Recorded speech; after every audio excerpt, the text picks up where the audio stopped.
Good morning, welcome to our live talk program. This is Lloyd Gub here, your host on Revive Reformated, doing our live talk program covering motivation on this your Monday morning rise and shine. And this morning I'm looking at a topic: how to increase your ability with a broad heart. How to increase your ability by broadening your heart or your mindset. So welcome again. Hopefully you have the blessed night rest and you're ready to take on the challenges and the opportunities that come your way this week. Let us pray. Our Father, who art in heaven, I thank you for the blessings of this day and for the blessings, dear Lord, of your word. Pray to me, bless my mind, the minds of those that are here by thy Spirit, for Christ's sake. Amen. So looking at this topic, how to increase your ability and broaden your mind. How to increase your ability and broaden your mind is what I'm looking at here this morning. And this is important in any dealings in life. That is just a beautiful thing to be able to broaden one's ability, capability, so one can take in more. One can take in more and be able to do more because one have a broader base of thinking. And so just going to look at one simple principle here, which is the principle of the golden rule, which is simply, do unto others as you like them to do unto you. And how does that apply to broadening, increase our ability and broadening our mind, our heart, and make us just have more ability to take care of matters in our home, in our business, in our church, in whatever we're doing. So how to increase your ability and broaden your heart or broaden your mind. And so this is what we're looking at here. So we start off this morning by looking at the text, which is found in 1 Kings chapter 4, verse 29 and 30. 1 Kings chapter 4, verse 29 and 30. And it says in 1 Kings 4, verse 29 and 30, it says, "And God gave Solomon wisdom and understanding, exceeding much, and largeness of heart, even as the sand that is on the seashore. And Solomon's wisdom excelled the wisdom of all the children of the east country, and all the wisdom of Egypt." And so, the wisdom that was in Egypt was phenomenal. And normally we think about the east and we think about the concepts of wise men, chiefs, elders. That type of thinking comes into mind, or words come into mind. We think about the children of the east. And yet it says of Solomon that not only God gave him wisdom, because wisdom is the ability to take in information and come to a conclusion, and then understand what you're taking in, I should say. Taking information, understand what you're taking in, and then make choices. But here, it says here, which is interesting, it says he gave him largeness of heart, even as the sand of the sea shore. And so this idea of largeness of heart comes to me with this idea of broadening your mind and broadening your heart. And so I wanted to kind of focus in on that and have some thoughts to share with you here, because often, whether you're doing a manufacturing business, a service-oriented business, as I say, you're dealing with products or you're dealing with people, either way you're dealing with people because the products are there for the people. And when you're in this type of thing in life, with whatever job you're doing, you're trying to do what's best for the customer. And what's even better is that if you can get ahead of the customer, so that means the customer not necessarily has to ask you for what next to do or what best to do, but you can be there with a broader heart to try to figure out what is it that the customer would need, and then you can provide a service that the customer either asks for, and you understand why the customer would need it, or the customer didn't ask, but you thinking ahead for the customer and say, I'm going to add this feature, this service, this process that's going to make it easier for the customer. And the moment you start think like that, to me, this is the whole idea of broaden your heart. You start to think on the well-being of others. And this to me brings to mind the text that we're going to go through shortly, which is to be able to think on others as you would think on yourself, and to be concerned for the well-being and the pain and suffering for others. And if you're in a business, as I say, if you were working in the hospital industry or you're working in the hospitality industry, these industries become very important to always think of the process from the beginning to the end, of how you're taking care of the customer, how you're treating the customer. What do you want the customer to experience from the moment they start the interaction until they leave? Because this is basically taking care of others as you would like them to take care of you. Like if you went into a situation where you went to a front desk and it's a hotel, you want what type of service would you want? And the larger your heart is, where you want to make sure the person is comfortable, is the more you'll be able to do better, because you'll see, oh yeah, I think if we do this or add that, that'll make it easier. And since we make it easier for the person, then that will make the experience better, and that will make you more successful at what you do. And so the process can always get better. And as I say, every time I go somewhere and I have a good experience, and I felt like the experience is much better than I've seen it before, I always think it was very good of the workers and the management who went ahead and streamlined the process. And so this is where I'm always fascinated. And I think, as I say, as you think about, motivation is most of the time motivation is for you to be better in your person, in your home, better as an individual, better at whatever job you're doing, so the customer can get a better service. You always fine tune. And so I'll read this again before I move on to the next text, which is again about Solomon, because as you know, Solomon was the king. And if anyone's process or thinking and the decisions he make is going to affect people, is the person who's the king. The higher the position of the individual is, more they affect others.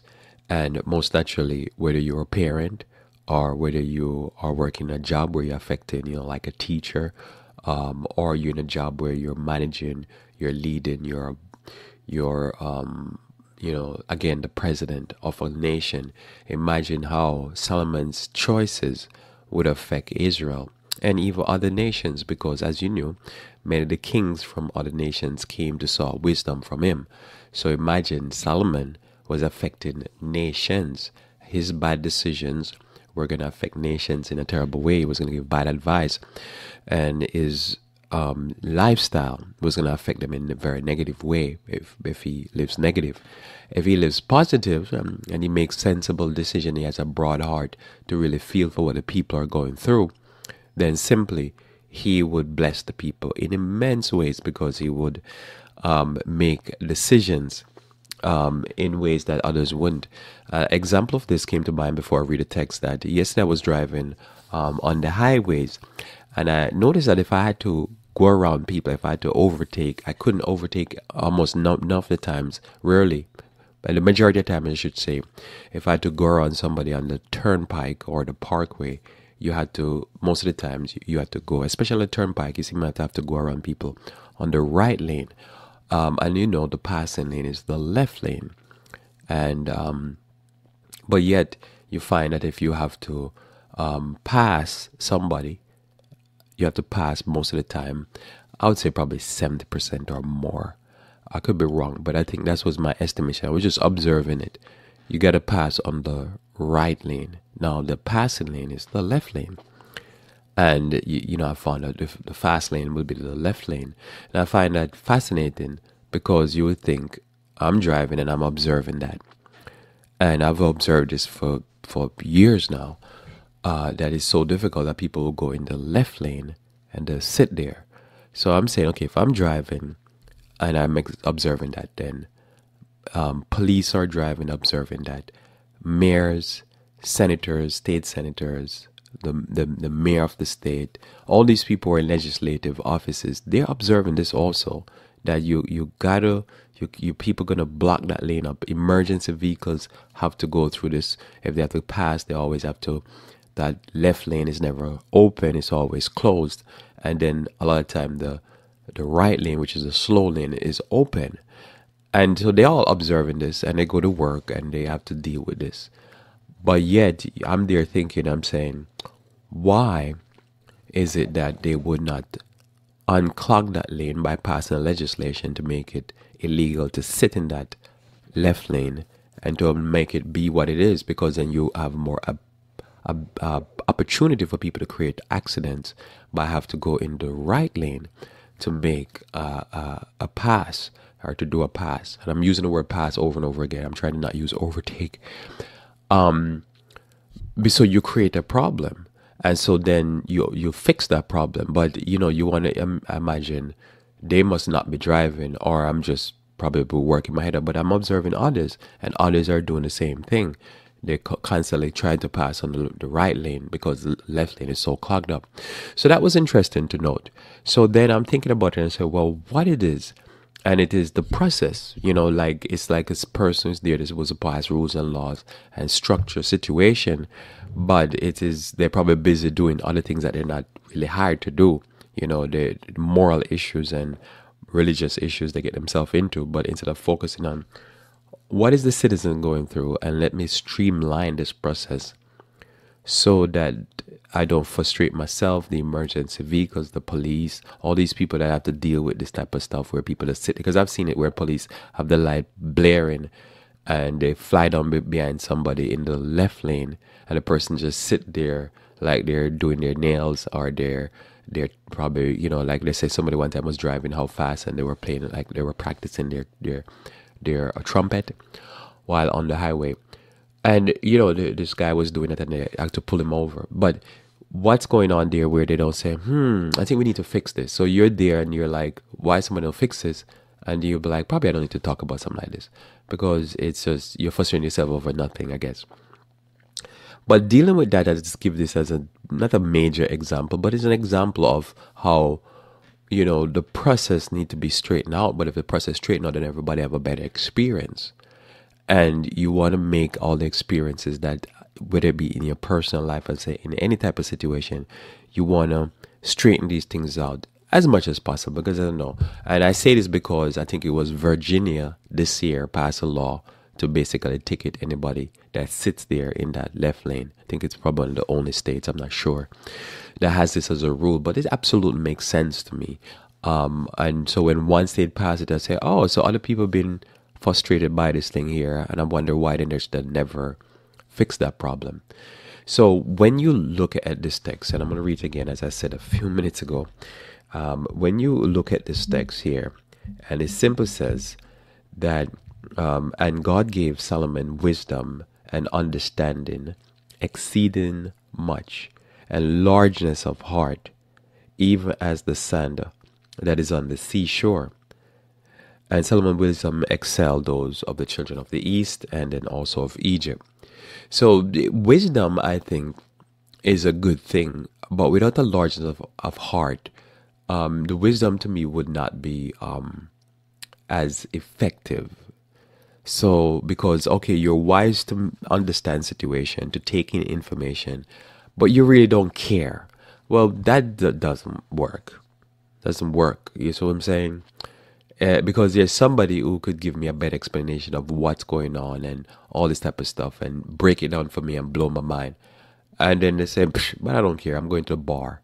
I'm going to go to the beach. I'm going to sit there and just enjoy the sun. But Solomon had this wisdom, but he, at the point where God blessed him, now later on in life, as you know, Solomon drifted.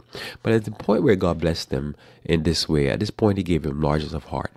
So the wisdom was practical because, you could have the wisdom to figure out something. And I've read books where people talk about solutions, and they talk about solution and they move on. It's just a intellectual exercise. It's a whatever, or they're not in the position to fix the problem. They don't have the power to fix the problem. But when you are a leader and you are like in Solomon's situation, and you have the wisdom, and then you have the broadness of heart, you can do mighty things. So that's why it's important to how to increase your ability and broaden your heart. So this is the how to, because I believe one can, if you follow the Bible, you start to care about those things that have to do with the poor, those things that have to do with the people who are suffering, all this type of stuff. Because again, this is part of the process of life. You're concerned about certain things. And so Solomon did this, and this was a blessing to Solomon because he was able to not just have the information. I think later on in life he became, Ecclesiastes to me tell me that when he lost his way, he saw everything as vanity, a waste of time. But if a poor person is suffering and you get up and you fix that problem, that's not vanity. That's a beautiful thing. If you listen to my Friday program, you know what I'm talking about. But if you don't care for the poor and the suffering, if you don't care for those who are under the burden of rulers, then the wisdom is become nothing. And that's what ended up happening with Solomon. By the time he died, his system that he was running became oppressive to the poor. And he was right. It was a vain, waste of time system that he was running. But when he started off good. But later on, he became so vain and his system was so oppressive because all that vanity, the people had to pay in taxes. And by the time his son came around, Rehoboam, the people said, man, we tired. The system is beating us down. And Rehoboam didn't have a broad heart. He didn't have the wisdom. And he made a bad choice. He said, let the oppression continue. So you could see the process and see, yeah, if we run a system this way, in a lean way and in a good way where everybody is taken care of, we can, say have an effective tax rate of 5%. Just an example. But if we do a lot of vanity and waste of time, we probably need a 15% effective tax rate. So people don't have to pay 15% more. It's way higher. Because there's so many different taxes. You pay homeowner's tax, you pay tax on the products, goods you buy. You pay taxes on your federal tax, your social security, your this, your that. All these things you pay. And so when you pay into all these different taxes, when you finish the year, you might file your tax and they say you have an effective tax rate of 15%. But when you really calculate it, it's way higher than that. You're paying 6-7% on everything you buy. You pay all these different taxes. You get a point. So a broad mind would say, well, we need wisdom to figure out how to make the tax rate as effective and fair for everyone. And then also how to make sure that people get the best service for the best thing. And as I say, you could figure it out and you could be wise and figure it out. But if your heart is not broad enough, you're not going to want to execute it because you really don't care about the people. So that's why everything now goes forward. Now in Mark 12 verse 30 through 31, Mark 12 verse 30 and 31, it says, and thou shalt love the Lord thy God with all thine heart, and with all thy soul, and with all thy mind, and with all thy strength. This is the first commandment. And the second is like, namely this, thou shalt love thy neighbor as thyself. There is none other commandment greater than these. So the two main principles of life in the Bible is to love God with everything you have and to love your neighbor as yourself, which would be everything you have again. So the two principles are like, God is in heaven, and it's easy for somebody who is not loving to say to their neighbor, to say, I love God. You really can't prove that one way or the other. But the Bible says you love God with all your heart, and it says it's like unto it. And so wisdom is important, but the love has to be there because then you're concerned with those around you. And the service that you offer, it becomes better if it's matched with wisdom and love. So when you're increasing your ability, that's the ability to serve, to do better products. And then you're increasing your mind or your heart. When that is broadened and you have a broader heart to love, then you add those two together, and you normally they will call it love and service. That's normally another way how we refer to this. So I could say how to increase your love and service. You offer service and you're offering it with a broad heart to take care of the people. And the more you do this is the more you find that you can be broadened, because the more you say, well, what can I do for those that are disabled? What can I do for those that are poor? What can I do for those that are or can pay? Because if you're in a business and you're in a luxury business, and whatever luxury business you're in, the more you can broaden your heart to that customer's needs or wants, imagined or real, or to needs and wants that people have that are comfort, luxury, and you can open your mind to that and really get into it. You can provide services that will just blow people away. I'm always interested in innovation, in technology, and how Sometimes you see an innovation and you didn't think that was a need or a want. You didn't even know that was something. And then you see the invention and you say like, that makes sense. you know, that makes sense. I didn't never would even think about that, but that kind of makes sense. You can see the use of the thing after you see the thing. But somebody had the broad enough mind to say, I think we should produce this. This could make sense. And when you see it, you're like, wow, it's fascinating. And I guess I should give an example. An example that is in my mind is I seen on the Tesla car, they have this system where the navigation gives you I should say first, I saw on one of the cars, one of the BMW cars, they have this they have this in the cars currently, and they have this in a few different cars now, where you have the car and the cameras around the car make you can see 360 degrees around the car. And so they don't have the car in the picture per se. They have a picture. They have a graphical rendering of the vehicle, and then they use the 360 degree cameras around the car so you can see the car and what's around the car. Well, Tesla came up with this thing where they took the car now, they just put a little, almost like a video game image of the car on the road with the amount of lanes on the road, and then all the cars within how many feet away from the car. I'm going to say how many feet, like I think it's almost 3-4 car lengths. It could be even more, I can't remember, around the car. So you can actually see all 3 lanes in the description moving as the nav, and you can see all the cars behind you, all the cars in front and behind, and then the cars to the other 2 lanes. So you can get a very clear image of what's around you. Now, I didn't think per se that was a need, or that was something that was needed. But then I see it, I was like, okay, that's a good function. It's, you can live without it because you have eyes and and rear view mirrors and all that. But you can see the added safety of a feature like that. You can see, that it's going to cost you more. But there's things that, as I say, you can think about that somebody didn't even know. And when somebody received the service from you and they get the service, they're like, wow, this is impressive. This is actually service that I didn't even think of was something to be delivered, but you thought about it. But as to me is when the Bible talk about the Lord broaden the heart of, gave wisdom to Solomon and then broaden his heart. Those are the 2 things, because you can't have to be in it.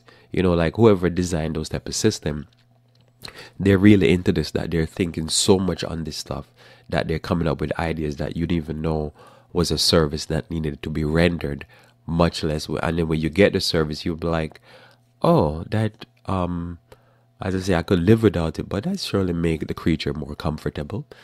Talk about creature comfort.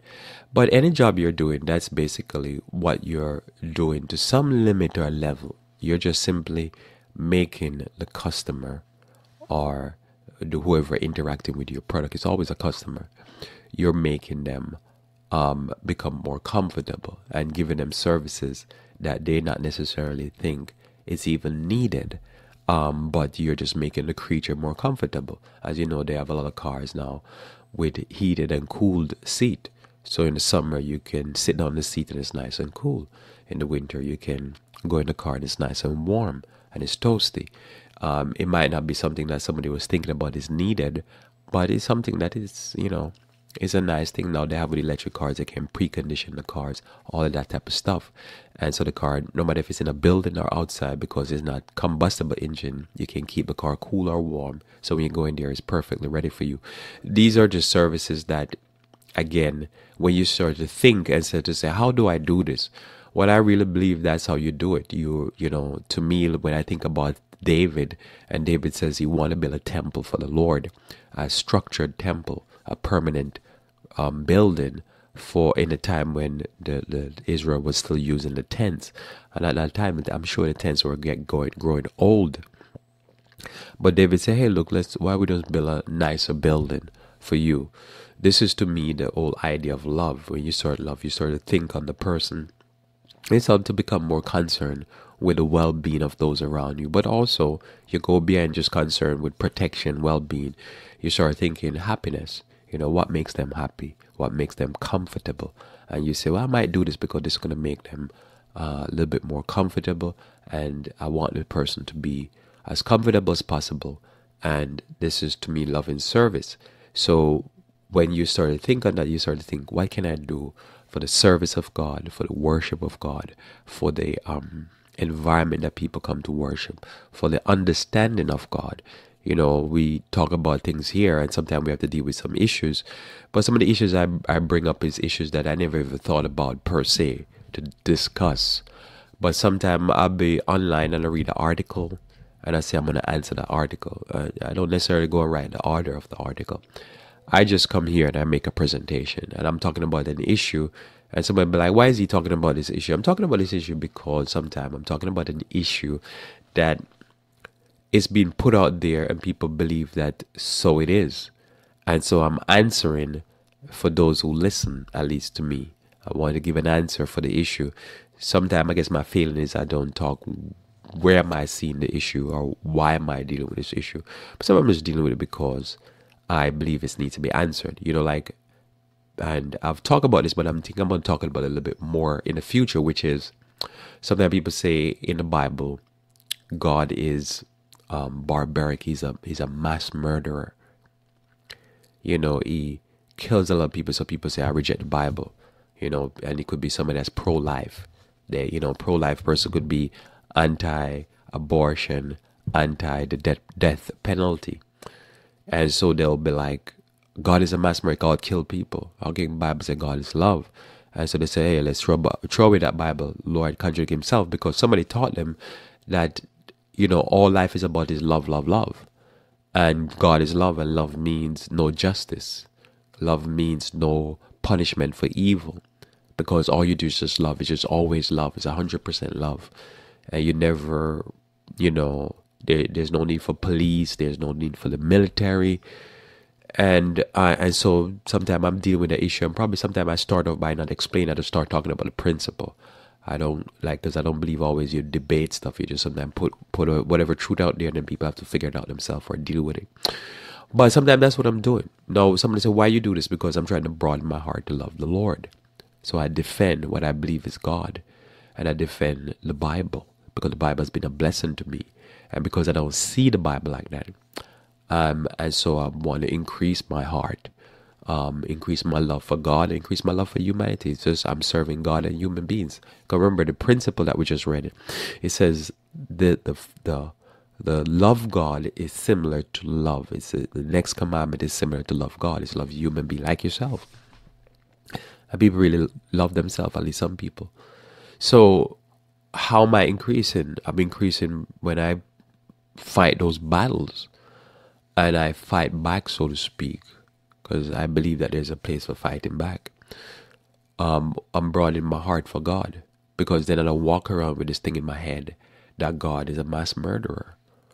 You see, I go and I deal with the text. I say, well, who did God kill in mass? Let's go look at those texts. And I literally go look at those texts and say, I question it. I take the question.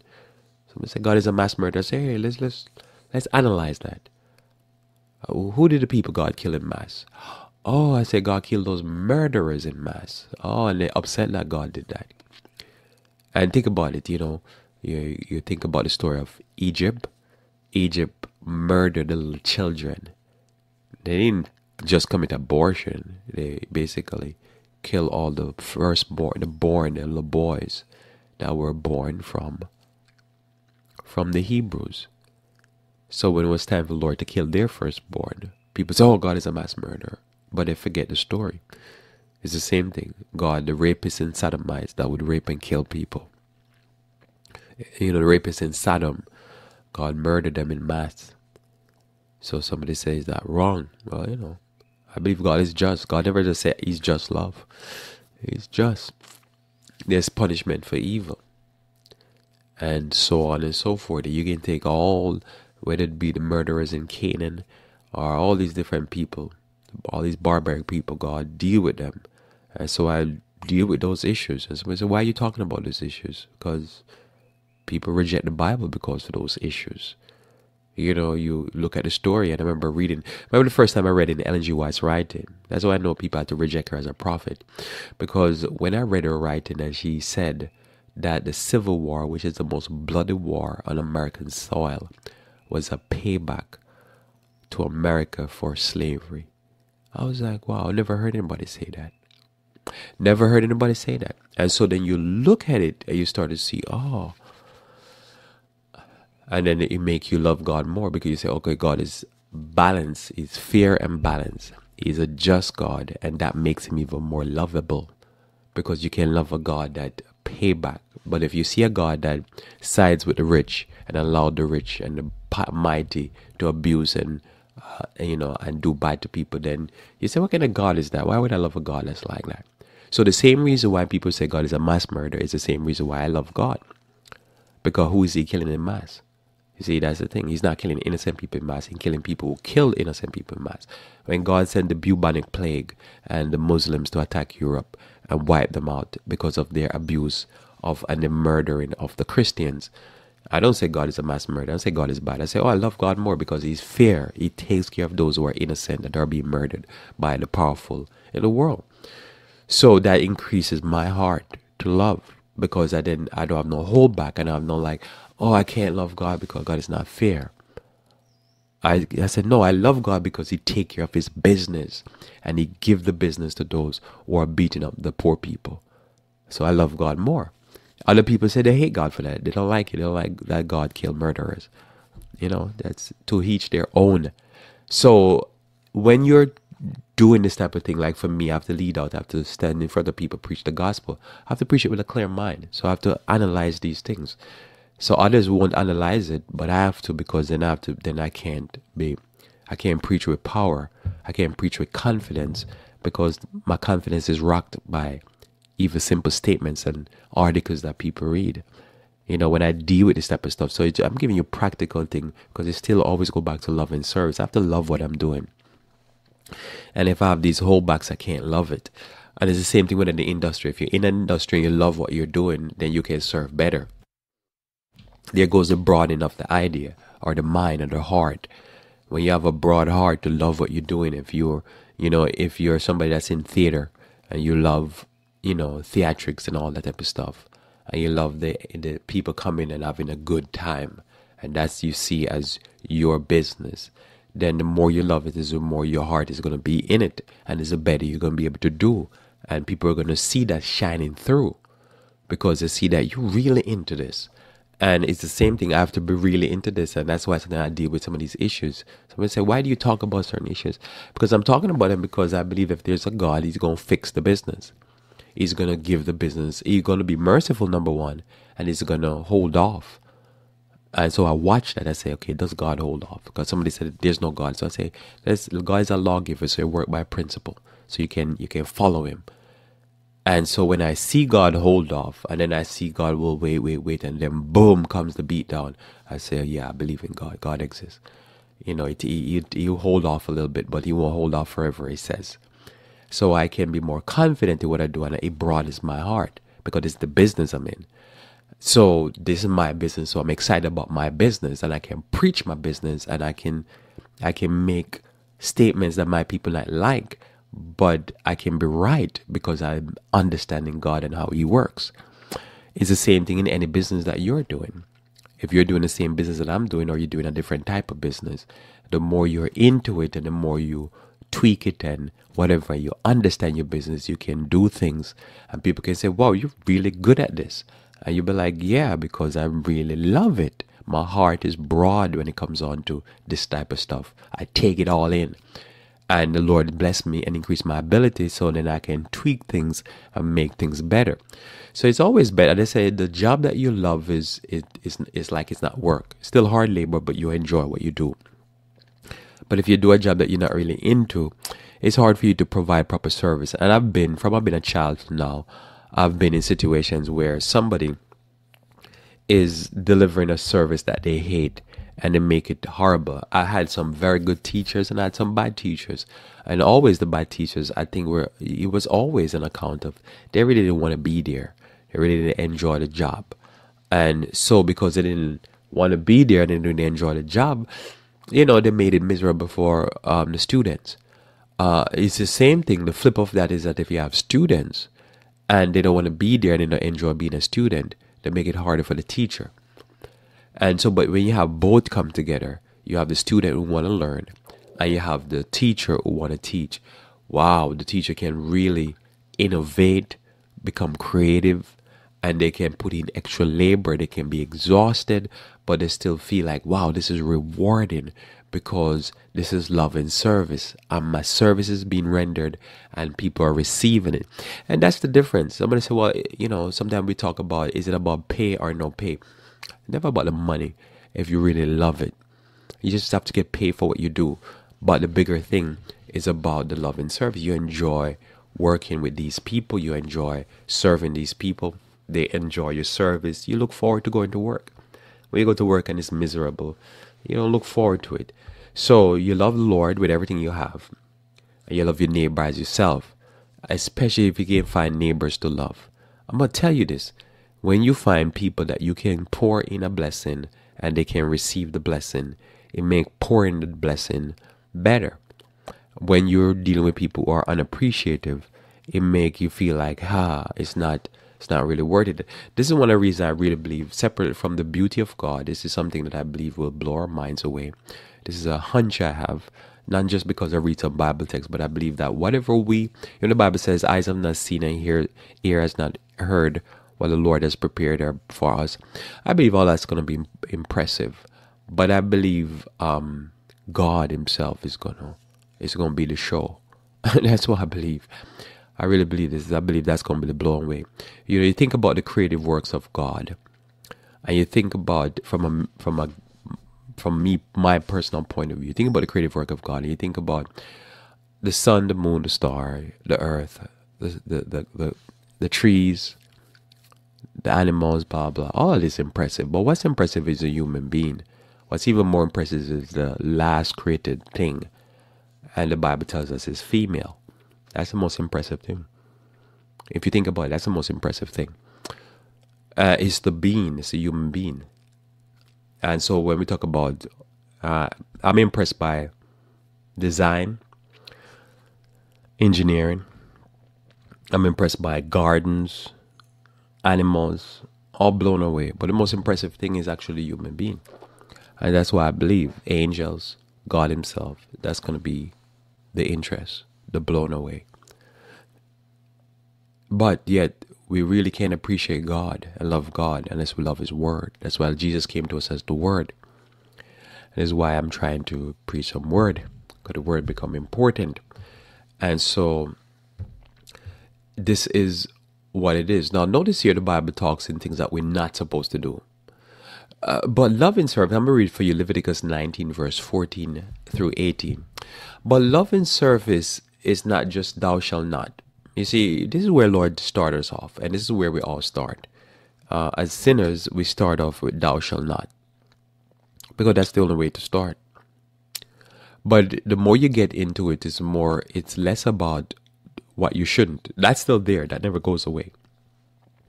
Thou shalt not eat unclean meat. That's where you start.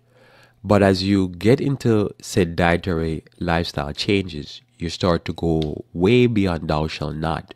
And you start going to thou shalt eat this nice tasting thing. Thou shalt try some new fruits. Thou shalt try this new recipe. It goes from the abstinence to the increase, the blessing. So that's why, as I say, when you increase your ability and broaden your heart or broaden your mind, and you start getting into love and service, you start to move in a positive direction. So it's not what I don't do, but it starts to become what I do. No, the things I don't do, I still don't do it. But I start to add new things to what I do. And I start to curate, embellish, paint, polish, redesign, rearrange what I already have to make it better. I increase. Because as I say, you go from this is what we stop doing to, hey, why don't we do this extra thing here? And no, those are the things now that become, somebody like, wow, I couldn't see that. Let me just read Leviticus here. In Leviticus chapter 19, verse 14 through 18, it says, "Thou shalt not curse the deaf, nor put a stumbling block before the blind, but thou shalt fear thy God. I am the Lord." So notice, a lot of what these things, this "thou shalt not," are not stated, especially in the first 5 books of the Bible. The Lord always end by saying, "I'm the Lord." Because if you fear me, Halo, don't do this. Well, you can just not put a stumbling block before the person who can see, and you could do things against the deaf, and you should stop. The Bible says, but you can go on now when the Lord start to increase your ability, giving you wisdom, and so the Lord increase your wisdom and broaden your heart.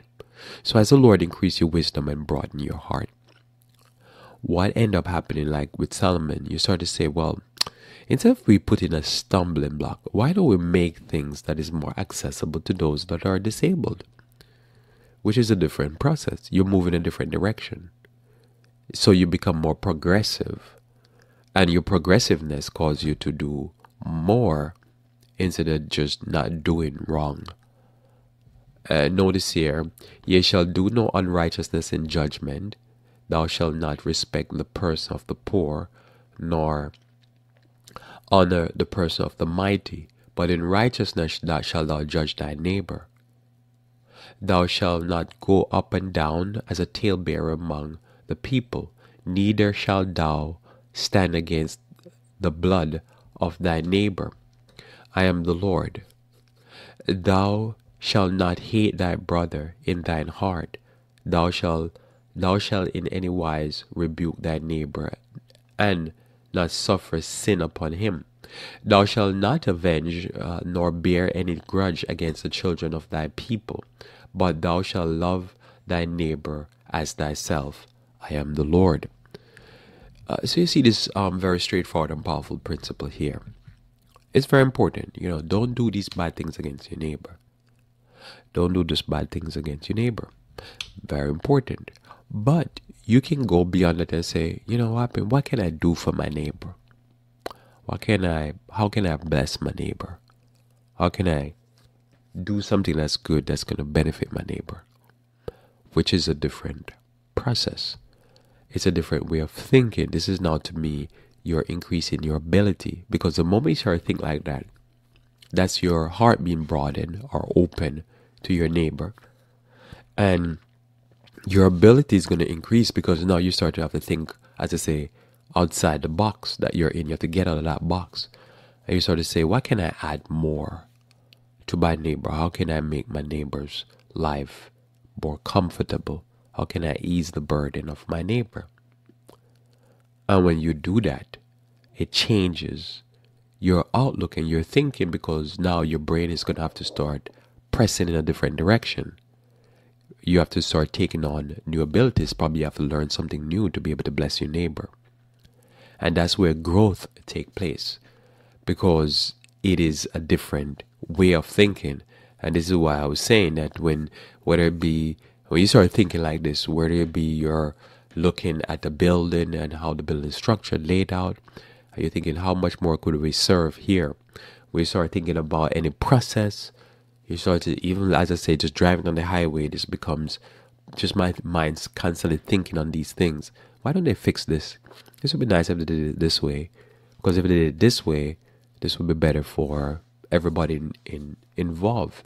It would be less confusion, be less, or it would be more orderly process, because there's an order to the process. You do it this way, not this way. And then everybody know how to fall in line or how to move or navigate, if you understand what I'm saying. Because this would be the better way. As I say, if you're driving a highway and the rule is, if there's 3 lanes or 2 lanes, the right lane is the slow lane, and then the normal lane, I should say, and then the left lane is the passing lane. Then if somebody wants to drive slow, they know all the rule is you drive slow on the slow lane. So there's less back and forth and people maneuvering around. So there's less chance of accident. You reduce the chance of accident. And you reduce road rage, frustration, because there's an actual rule in place, and the rule, this is the rule. So it's easier to function. And then it's probably easier for the police also. They know that just pay attention to the passing lane, that and give the people tickets in the passing lane, because they're the one going to be speeding anyhow. So they have less lanes to go watch, and then they can just ticket everybody that's over. They can know who's going to be flying by, and that makes it probably easier for them also. And I think this would even decrease congestion. It would decrease all these other stuff, because then there's an orderly process, and all the people going slow, they can bottleneck. And say somebody, there's an accident and everybody want to slow down and see what happened, and people want to just drive by and they don't want to see what happened, then all the slow people can go and go do rubbernecking in the slow lanes. Life becomes more straightforward. But you can take this and you can apply this over and over again. I remember years back, there was this event that everybody, I think, in America knew about, called September 11 or 9/11, where there was the attack on the World Trade Towers. And I remember when it happened, I remember there was a problem of getting emergency vehicle in and out. And I know they've worked on it over the years, but I always thought that there should have been a system put in place. And I remember thinking about this over and over again, that there should have been a system put in place where you could take the whole city, grid it out, and immediately have routes that are like shut down. Like there's markers on the highway, the different road system, and basically all cars have to clear certain streets. So basically, if something happen, all these streets, like bam, bam, bam, bam, bam, immediately have to be evacuated. All cars have to be removed, whether it be towed. The drivers had to remove the cars off the street, so you could have probably like one clear street in, one clear street out for emergency vehicles. That's it. Just have like two designated streets. So that means from all the bridges and everything like that, there's a street that can be emptied out. So even if it's back streets, so the emergency vehicles can be like one way coming in this way and one way coming out this way. And it probably will only need two. And then everybody can be on any other street and go clog those up. But those streets are like designated, open. And I always thought about it and thinking that's what they should have done. Now, somebody who's looking at this came up probably with much more brilliant ideas over the years, because it's been over 2 decades. But I was thinking in any city, they should have something like this. Just like, you send all available police, tow trucks, everything like that. Anything on the street that a driver is not moving.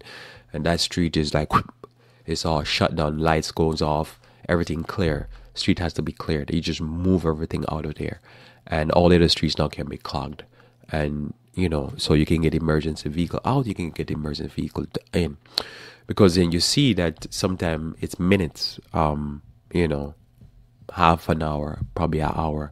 And you got to get people out. You got to get, security in. Especially if it's an attack that is a multi-stage attack. Because what if it was more coming? Then you wouldn't be able to get, everything would be just chaos. I know they have some system in place now, but as I say, I don't know if it's a system that basically clear, like say, 30, whatever miles of street, get people in. Side note, but it's just, this is the type of thinking in my mind. And when you start to apply this type of thinking to anything in life, you can start to like, okay, I think I figured out how to make it better. And the more you try, the more your mind broadens, and you start to see systems in place that basically can help people more. And so you go beyond what the text says. The text says, don't do this. But you can go beyond it and say, hey, why don't we have something like Braille? Why don't we have, like I like how they build all the modern buildings and churches. A big box store, it's just on a big slab. It's just wheel right in, wheel right out. So that means you never have to worry about disability. Somebody that's an older person with a walker or a wheelchair. You never have to worry about somebody that is walking with a walking stick, or they have a guide dog or a service dog, because it's just a wheel right in, wheel right out. I like the idea with churches like that, not 2 floors, just 1 floor. Bathrooms, everything, the worship area, the eating area, everything is on 1 floor. It's just better service for those who are going to come in, come out. And the more you start to think on that, the more you realize that this idea here, where the Lord said to Solomon, I want to increase your ability, increase your wisdom. I'm gonna broaden your heart, because you when you broaden your heart, now you go from not doing harm to people to now start thinking, how can I bless the people? How can I make sure the people are safe? How can I make sure the people have better service? As I say, even if there's an emergency, you have Clock Street, you have a way to basically get emergency out and get them in. It's love and service. It's just you're doing it because you don't want people to suffer. Same thing. You go into a hospital. How can you streamline the process so that you can get faster help to a person who is in the throes of dying, whether it be heart attack or stroke or drug overdose or whatever? What can be done more than, say, naloxone? Is there more ways to get something inside of the person to be able to stop them from dying? And the moment you start thinking about that, you just start thinking about that's what we're supposed to do to our fellow human being. This is truly to love thy neighbor as yourself, because if I'm in that situation, I'm going to be like, man, I don't like that situation. I would like to have a way to deal with this problem. As I say, when you feel pain and you see others in pain and you start thinking, man, I wish I could have a way to stop them from suffering. And that's sort of broad, as thinking, well, if I'm, the principle that some people have is if they're not suffering, there's no suffering. But that's not true. If somebody's suffering, then you're suffering also, because we're in this together, and we're in this together. In James chapter 2, verse 5 through 12, James 2, verse 5 through 12, it said, hearken, my beloved brethren, and not God chosen the poor of this world, rich in faith, and hearers of the kingdom which he had promised to them that love him. So before I keep reading that one there, that text, very important, as James says, the beloved James, God has chosen the poor of this world. I remember one of the arguments that people had put forward that I had to deal with again in my mind, and I think I've dealt with it here. I think it was, I don't remember if it's something on the History Channel or something, but they say, well, I can say we're trying to dismiss Christ because they say Christ's followers were primarily poor people. Christ's main teachers, and I've said it here before, Christ's main teachers, or main gospel preachers, were fishermen.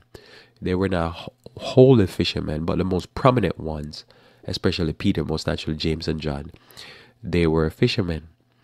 So for an intellectual person with a PhD, that would basically be a red flag. They would dismiss Christ's ministry and say, well, hence, if he didn't have a whole bunch of doctors of the law following him, then he couldn't be of any significance. And yet here the Bible says, James says it, Christ says it in Matthew chapter 5, the poor shall inherit the kingdom. James here say that the poor, which is not rich in this world goods, they shall inherit the kingdom. So this is something that, you have to deal with yourself, because I can remember broadness of heart to love the Lord also, because we're serving God and serving men, has to deal with these type of things. But this increase your ability, because the moment now you come with a statement like that, especially a statement that is made by a person that has probably a PhD, master's, double PhD, and he's putting out a statement because he's knocking the Bible, knocking Jesus. He's a wrong bunch of ignorant, and I've heard preachers says this in our church, ignorant people are the main teachers in Christ ministry. But when you deal with this, you start to realize really quickly that it's and you see this in life often, that, and Ellen Jordan, I remember talking about this, she says simply that what really happens is that it's not that God doesn't want to use, people who are sharp. People are the sharpest knife, in the knife case, so to speak. But more so what happened is that people who are too full of themselves, that's just the issue. The issue is not about the degree or the letter. It's just people are prideful and full of themselves, can be used by God. And you can see that in Christ's ministry, that the accountant was the one that betrayed Christ, the one that all the disciples looked to as the most probably congenial, or is the one that is going to be the valedictorian. He's the one that is more apt to succeed. He was the one that betrayed Christ. It is often that's the problem. You look at all the time in countries, the countries are suffering, and you look real quickly. The problem lies with the leaders of the country. And after you say, who's the leader of the country? You say, that was the guy that was the number one guy or gal in high school, in college, who was the most likely to succeed. And when they get into power, they're just crooked as you can be, and they lead terrible, because often they don't even if they have wisdom, they don't have no broadness of heart. And if they even have some intelligence, they don't have much wisdom, and those two things are lacking. And you can see, as I say, when Solomon had the wisdom and the broadness of heart, he blessed the people. The people were well taken care of. Even his cupbearers, the Queen of Sheba said, was doing excellent. But when he lost his way and he became foolish because of these crazy women that he had around him, and his foolish heart became darkened, he oppressed the people. He became a great oppressor. And so you see this, and you see that was the problem. You see, the simple person was just there. The poor fishermen, they were just there to preach the gospel. Somebody like Judas, he was there because of the money. He became caught up with the money, became like a regular corrupt leader. And so you start to look in life, you realize sometimes you can have the person that is a brain surgeon, but he gonna hurt the poor people because he's just full of himself and he love money. But you could put a person there that literally is at the level of a fisherman scholastically and ability, and he goes in there and he bless the people if the Lord bless him with wisdom and a broadness of heart. That's really the answer for the question. So a lot of issue that people bring up to try to knock stuff, and when you really analyze it, they actually broaden your ability, because you start to see ideas and things that you're like, wow, I would never ever thought about that. But now they make me thought about it, because they make me think. And so that's what it is in life. And so that's why, it says here, you don't despise the poor. You don't look up to the rich. You look to the Bible. And the Bible be your guide. And you make the Bible be your blessing. And as you do that, you'll find that your ability to serve, as you go to work today, as you try to bless your fellow human beings, that your ability to serve become increased, because what it is, you're receiving the wisdom of the Bible, you're thinking about how you can do your job better, and you're broadening yourself, your mind, to the customers that you have, whatever customers you're serving. And you think about it, how can I serve them better? And the better you serve them, and the more your ability will get better, and the more you love them, and love what you're doing for them, and they'll know that, hey, this person here is taking care of me. He's really into what he's doing. In Romans chapter 1 verse 11 through 18, it says, I long to see you, that I may impart unto you some spiritual gift, to the end that ye may be established. That is, that I may comfort together with you by the mutual faith both of you and me. Now I would not have you ignorant, brethren, that oftentimes I purpose to come unto you, but was let hitherto, that I might have some fruit among you also, even as among other Gentiles. I am a debtor both to the Greek and to the barbarian, both to the wise and to the unwise. So as much as in me, I am ready to preach the gospel to you that are at Rome also. For I am not ashamed of the gospel of Christ, for it is the power of God unto salvation. And this is true for you, and this is true for me. When we open our hearts to the Bible, it broadens our mind. It broadens our wisdom. It gives us insight. It teaches us how to be servants. It teaches us how to do love and service. And that's what we want. And that's what we come to the Bible for, because we want to be able to be better at what we do, be better at who we are. And that's what the Bible encourages us. And that's what I try to do. That to me is the best motivation. To be better at who we are, to be better at what we do, to love more, to increase our heart, to love others more, to feel their pain, to see their suffering, and to think, how am I going to relieve it?